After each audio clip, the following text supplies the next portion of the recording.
Process costing and introduction. Before going deep into the topic, let's start with an example. So, we have a question: how the wheat flour is made. For making the wheat flour, the raw material will be the wheat which is processed to make the flour, and this process is called milling.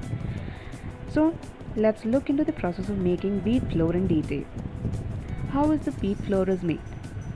Wheat, which is the raw material, will be processed to make the final product, that is the flour. And when it is processed to make the final product, it has to undergo multiple steps. So let's look in detail which are these steps. Steps in making wheat flour. Step 1, grading of wheat. Step 2, purification of wheat. Step 3, grinding of wheat. And step 4, processing. 4 steps can be viewed as 4 processes. Process 1, that is input that the raw material wheat should undergo, and the output of process 1 will be the input of process 2, and thus it goes on throughout all the process. And finally, after the process 4, we will get the output, that is the flour or the finished product of these process. And there are some important notes to be kept in mind while preparing or while during the processing of input. Some part of the input will be usually lost, which is termed as normal loss, and some will be unexpectedly lost, which is termed as the abnormal loss.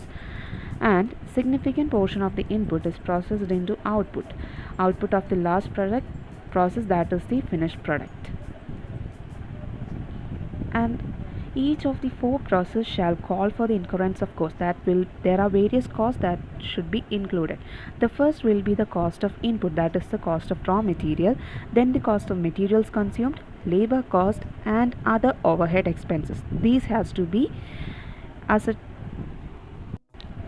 included. To ascertain the total cost of making flour, processing a costing method shall be used.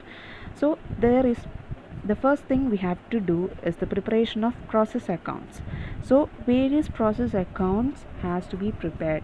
That is the process 1 account, which includes all the costs incurred in process 1, process 2 account, which includes the accounts of process 1 and also additional cost that has incurred in process 2, and thus it goes on. Finally, we have to prepare the process 4 account, and process 4 account includes all other costs which are included in process 4. Process account would help us to